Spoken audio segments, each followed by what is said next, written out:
Great. So hello and welcome to this episode of Tonik Talks. We've got a really exciting show lined up today, and I've been joined by Dan, who is the Commercial Director at Arcitile. Arcitile might be tiling contractors, but there's so much more, and we're going to hear all about that today. So Dan, thank you for joining me. It's a pleasure to be here, Rosie. Can you tell us a bit about Arcitile and about your role in the company? So I'm the Commercial Director for Arcitile. So I tend to handle all of the financials, that side of the company, the boring bits, to be honest. Arcitile was set up in 2019, very much with a vision to be a different contractor in the space, and different in every sense of the word that you could possibly imagine. We tend to specialise in retail, leisure, hotel developments, and not so much on the fast-paced new build high-rise apartment blocks around London, which is quite it's a large sector but a very small niche, and that's where our main focus is, like, heavily focused on bespoke projects. As I say, we've been going since 2017, but a big push was made it was a smaller company from 2017 to 2019. And how many are you now? We are now, installers wise, anywhere between 20 to 30 installers. Management team, I think we're 6 now. Great, yeah. So it's quite big growth in that short amount of time, isn't it? Especially coming through such a hard time. The company really sort of started going in March 19, but then COVID. the following year we hit COVID and the world stopped and everything spun out. But we was quite lucky, really. We carried on growing and we actually see growth during that period, which we didn't expect to see at all. Because the industry was hit so much, wasn't Pretty it? much, yeah. But I think we was all lucky in construction, really, because it was one of the sectors that carried on. Yeah. And we thought there'd be heavy pullbacks on the sectors that we was working in, such as hospitality and retail. But if anything, there was more of an investment into it during that time, I think, into that space. So, we was panicking and thinking our business is going to come to an end, but it helped propel us forward, really. Yeah. So you work in some really sort of nice bespoke luxury markets, and a lot of that I know has inspired you to launch your series of journals. That's right. One of them that I've got here in front of me, you have just launched. Can you tell us about it? So the idea for the journal we went for a rebrand last year, and we used an excellent studio. They're based in Clerkenwell as well. They're called TM Studio. And part of the rebrand was a complete new logo, which, if anyone's seen it and doesn't know, it's built on a tile spacer grid. Yeah. And we was looking for not a tagline or a strapline, but something to make sense of the brand. Yeah. So it wasn't actually us that come up with the idea of the space between or a space between. It was our marketing company. And then they proposed. They said, we think it'd be really cool. You've got a lot to say. We've never actually worked with a company quite like yourselves before. They work with a lot of architecture companies and that type of thing, but no one in the sort of building construction sector. And they said, we think it'd be really nice if you documented the journey on some of these projects. And we sort of explored that. And after months and months of exploration, we come up with a space between. And that sort of branched off into the company is the space between. And it's just a story of collaboration, really, and how we collaborate. We don't see people as employees or suppliers, or it's very much a collaborative process for us as a company. So it was just really trying to get out there. I suppose in the easiest sense of the word is, for instance, this journal, you might be walking on a floor in central London, but have no idea why you're walking on that floor or how that materiality come about, why it was specified, why the paint was specified, all of that type of stuff. So it was more just to sort of document the process, bring our partners in, celebrate British material where we can use it, really, i.e. Ketley Brick or H&E Smith, and really just try and bring people into that journey of a project from a shell to why these materials have been specified and what the backstory is behind the brands that we're quite lucky and fortunate to work with. I love that. And I think from a designer's perspective, when you create a concept, it always represents the brand that the space is within, obviously. And having every element so well thought through and having a purpose behind the materials that are being used and specified, it's so special and important to bring that brand to life. And for us to celebrate it. We want to champion the work that we do and the brands that we're fortunate enough to work with, and like I say, what the backstory is behind it. 99% of people will go into some of these stores, walk around, not pay the slightest bit of attention. They know they like the store, they know they like the space, they like how it makes them feel, but not necessarily which elements of it or how that come about. With the Ketley, it was because Belstaff was based and founded in Staffordshire. The designers happened to be an event at Solar Ceramics in 22. Clerkenwell Design Week. Clerkenwell Design Week. Instantly fell in love with the installation. It was a sensory installation that Solar's had put in. Found Ketley brick, and it ended up in a Regent Street flagship store because of that. It's that story that we try and tell with the journal. It's a sign of luxury as well, isn't it? Having a story behind the flooring that people are walking on. For the employees in the store, it gives them another element that they can talk to their customers about as well. Yeah, I think it's a I don't know what the word would be, esoteric, I don't know, that you're in a space and every part of that space reinforces the brand that you've built, not just the clothes that are hanging on the rails or whatever it might be, the shoes that are on the shelves. There's a reason why every single element of that store has come together to make a consumer feel like it. And at the first journal, it's a building that no one will ever see. It's a commercial building. It's an Art Deco building on Caper Street, just off of Tottenham Court Road. Okay. But it was special to us because we'd managed to bring H&E Smith into the project. We'd managed to specify the tiles. Their heritage green Victorian ceramics was used to clad two buildings of, I think, 5 or 6 stories of lift shafts. Wow. Such a small element of the building, but such a striking feature that's been put in, that it was important for us to tell that story as well. Yeah. And I don't know where the journal will go on to. We've been asked by companies like, how do we get involved? How can we be in a journal? Yeah. The people are starting to sort of notice it after two editions now, but that's great. It's great. It's great that it's getting noticed, but it's not a case of how do I get involved. It's if there's a story there that we feel should be told, it will feature in a journal. Yeah. And if there's not, we don't just want to water it down for the sake of putting it would just become a magazine that ended up on someone's desk somewhere at that point. It's really interesting. I was telling you earlier that I interviewed a publisher yesterday for this podcast, and she was telling me that their advice to storytellers is that if you can't relate to your character emotionally or your story emotionally, you shouldn't be writing it. Yeah, exactly. And I thought that's really great advice because we're all storytellers. You know, you're telling a story in your journal. We're telling a story right here in this podcast. Yeah. With every design that we create, we're telling stories. So having that emotional connection, because you relate to it, means that 9 times out of 10 there will be other people out there that do. That can relate to it. Yeah. And it's like we were saying that before we started. You sort of you put these things together and so passionate about it, and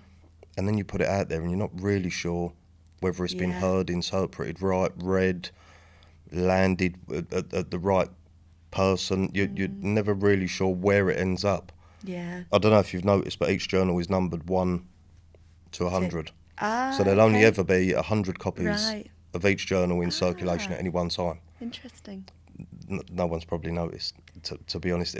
Well, they'll notice now.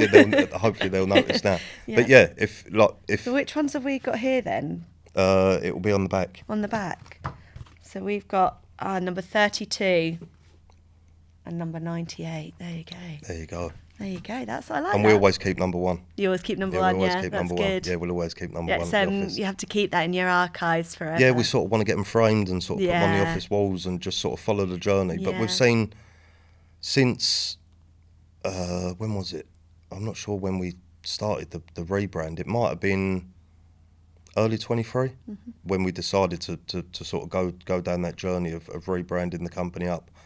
We didn't really have a brand to start with, but it was just sort of trying to make sense in a clever way of what we was doing and why we believed that we're different to other contractors in the sector, and not just in the tiling sector, but in the construction sector as a whole, really. And that's what sort of led us to here. But it was a long, so much longer than we thought it.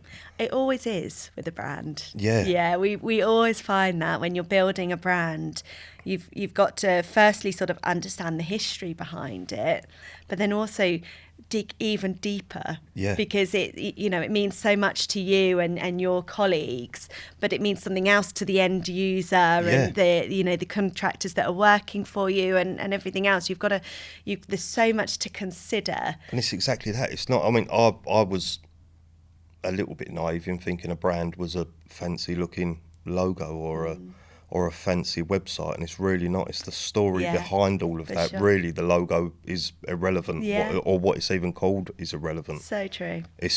But it's a brilliant journey to go on, and that exploration with creative minds such as the guys at TM. Yeah. And really understanding what you want that brand to say to people and how you want people to react and feel.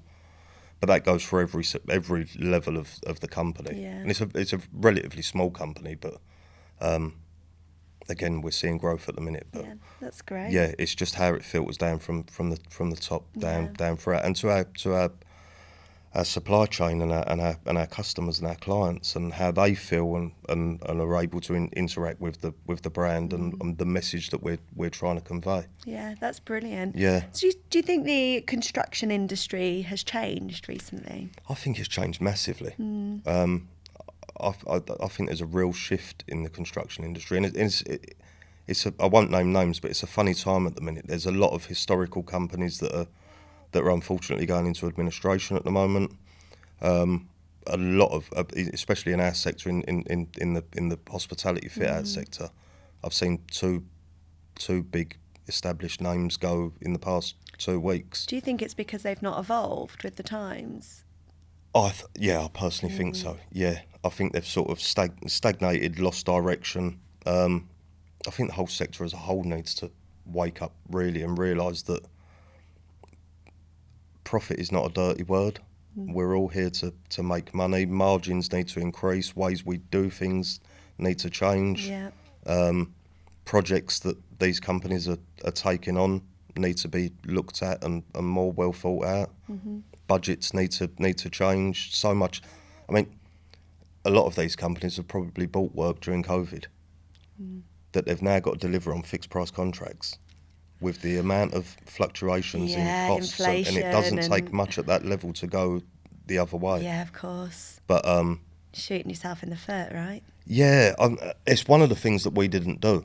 We sort of made a conscious decision that we would rather not do any projects than be busy fools and rushing around trying. So I think we was very grounded during that time.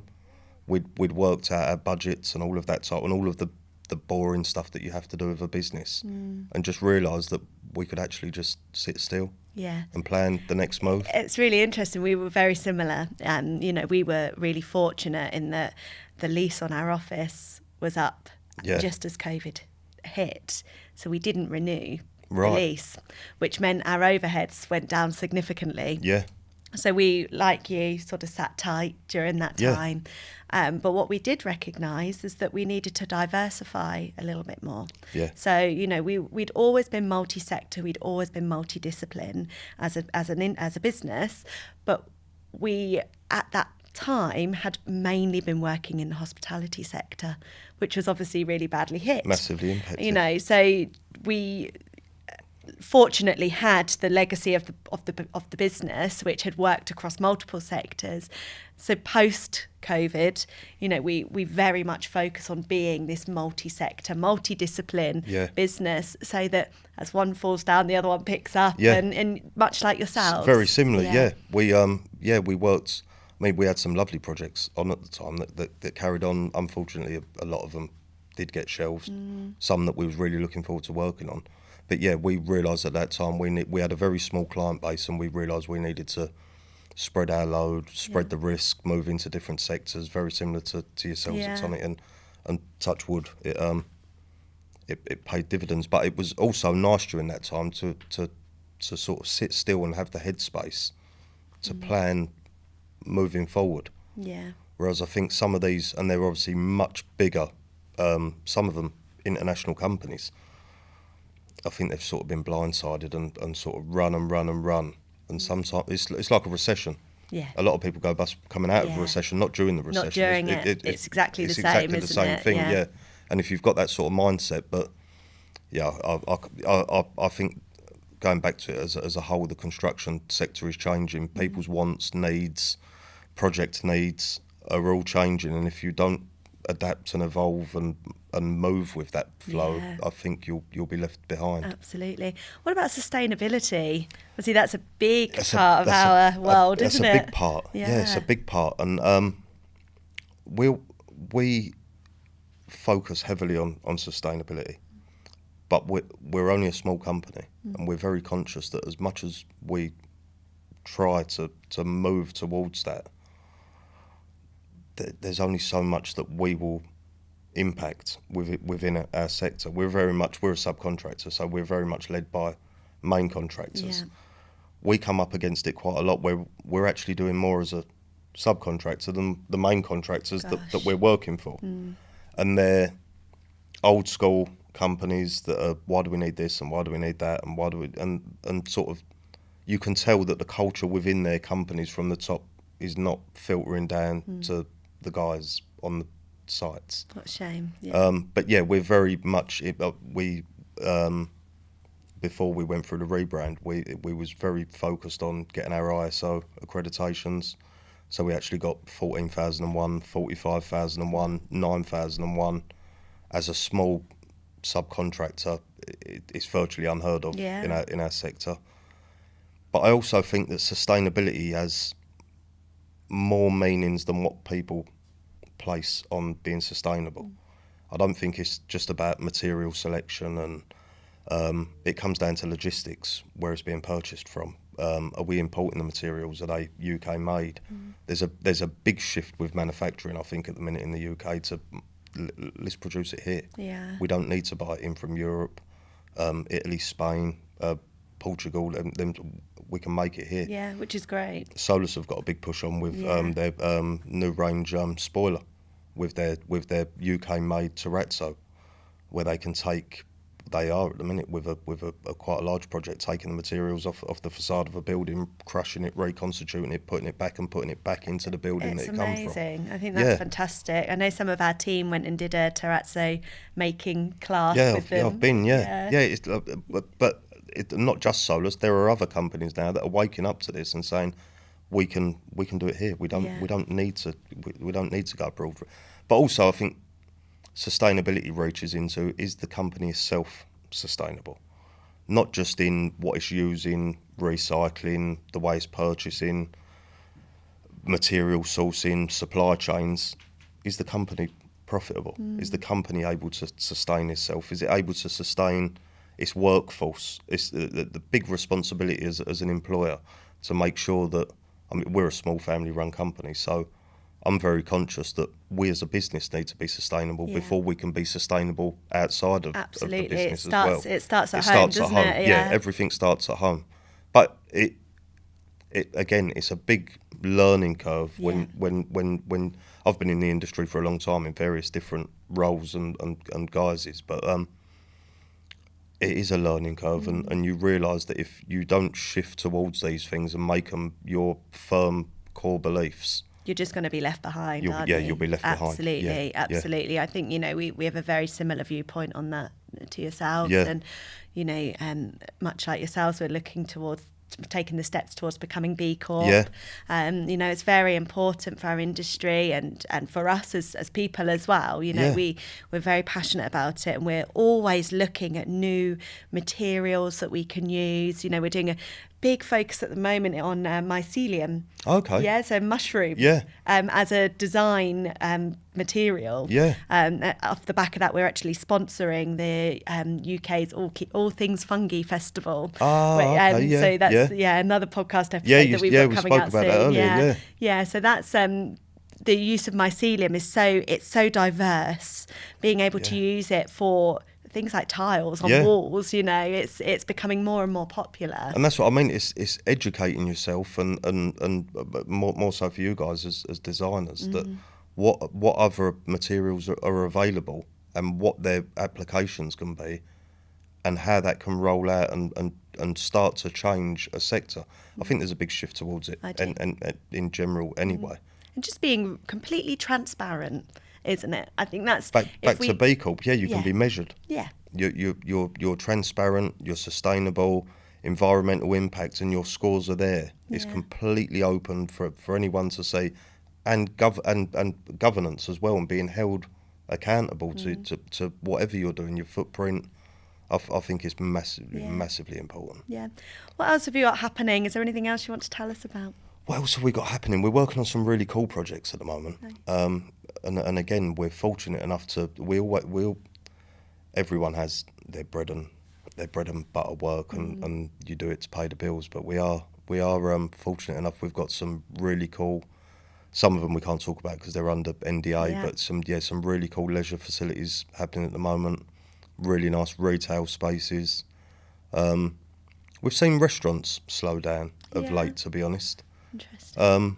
But that could just be that the clients that we're working for in certain sectors aren't working on them type of projects, because we never get appointed directly on a job. Yeah, of course, yeah. But we've got some really nice leisure facilities. Do you think that retail's making a comeback, physical retail? I think it is. Do you? Good. I think there will always be physical retail. If I'm shopping, I'll buy clothes online only if I've seen them and felt them in the store. I'm the same. Because it's so hit and miss when you're purchasing. Miscellaneous stuff I am guilty of shopping online for, but convenience. But I do think that the high street and retail will always. But again, I think the stores that go are the ones that don't evolve and create that user experience in the store. For sure. Your big Debenhams or so outdated with little tiny concessions and no real story or anything for people to buy into anymore. It's an experience, isn't it? You look at the likes of Apple, Vans, Dyson, you go to these stores to experience something. Yeah, and you might go away and buy online, but you've experienced it in store, and they're creating quirky little events in the stores and using the space for not just to get you in to buy something, but they're putting on events, and that sort of brings you in more to the brands, and you sort of feel connected. I think if you're not creating them unique user experiences, you'll go. Yeah. But I think there's a big shift back to one-off independence as well. We're seeing a lot of independent retail popping up, whether that be temporary pop-ups or actual physical stores. And the same with restaurants as well. I think people are coming away from the big brand chains back to almost like shopping local, but in a city, in a sense, which is nice as well. Yeah. And that's why we like, as we discussed before, we chose these sectors from a selfish point of view because we can work on them and then experience them with family, friends. We get to keep going back into the same spaces. Whereas if we was working on high-rise apartments, it's very much eat, sleep, repeat. Yeah. We're never going to go there. Even a hotel, we might work on hotels and then we'll go and stay for the night, experience the bars, have a meal, stay over, and really get a feel for what, not what we've created, but what our guys have worked hard to create for us. What's your favourite project you've ever worked on? Oh, that's a tough one. A favourite project? A recent one that we done in Iona Rossa House on Charing Cross Road. It was it's a French brand called De Rocco. Okay. So I think they had one restaurant in Paris, and they've just opened their first UK site. But that actually might be journal number 4. Okay. We're working on it at the moment. Yeah. But just a really nice story. The architect went to school with the owners, so there was that connection. Yeah. The project was probably the highest specification we've ever done in a restaurant, and certainly the by far the highest value. But there's a really cool, it's actually on the website, a really cool pizza oven. And the story behind the pizza oven was the architect's mother and father-in-law have got a little ceramic studio in Monaco. Oh, wow. So they'd hand-fired, I think there was 400 individual hand-fired butterflies on this pizza oven. Oh, wow. That's Yeah, amazing. so it took, I think it took them like 4 months to make them in their Monaco studio, all by hand. And then they flew into the UK. They was going to install them on the pizza oven themselves. They got here and realised they didn't have the skill set to do it. So we was fortunate enough, we got asked to clad the pizza oven. Wow. But under their direction. And each one was Pressure. painstaking. Yeah, literally Yeah. 2 artists watching you put them on. Gosh. It goes even deeper than that. There's some 3D butterflies that they actually flew back into the country upon the restaurant finishing for the 3D butterflies to go on. And they look like they're sort of fluttering off the pizza oven. And again, painstakingly placing those on. But there's a real story there around something as basic as people are going to be sitting in there having a stone-baked wood oven pizza and not really pay any attention to the level of effort and care over I think it was like over a 3-month period this pizza oven was done. If I told you how much it cost, you wouldn't believe it. Oh, I dread to think. 2 journeys from Monaco just to Yeah. place these butterflies on. But the result is stunning. It's worth it. Yeah, it's worth it. Yeah. And it's little things like that. And I'll go into the restaurant. I haven't been there yet, to eat, but I'll go in there with my partner as I normally do, or our other director will, and they're sitting there saying like, "You're a tile nerd and you're a tile geek," but I just love that there's a little story there that no one's paying any attention to. They've also got like a I'm not sure what it's made out of, but it's like a full mirrored ceiling. Oh, right. And the floors were done in this, they look like irises, they look like eyes. The whole floor is done in like green, fade into different white mosaics on the floor. That's amazing. But yeah, it all reflects up into the ceiling. It's just walking into that space and getting a real sense for every little element that's been designed in there. I think that would be a nice... I think it really, it just shows that it really pays to give it that level of attention to detail within the design, because that will make that restaurant a success, because people will talk about it. Exactly. They don't might not necessarily know the backstory, but they'll remember what they're seeing and they'll talk about it. Yeah, it becomes a sensory experience. It's an eating experience, but it's a sensory experience at the same time. Yeah.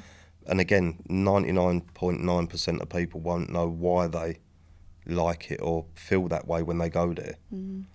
But that's why we work in the sectors that we do, because we're passionate about retail. Yeah. And It's so hospitality. important. Yeah, It really is. really important.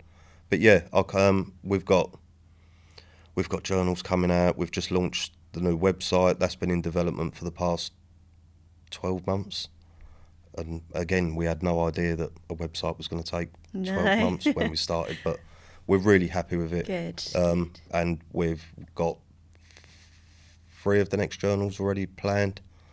So we're just going to carry on doing what we're doing, really, and just firing stuff out there into the abyss and hoping that someone picks it up and thinks this is like you guys have. This is a really great piece.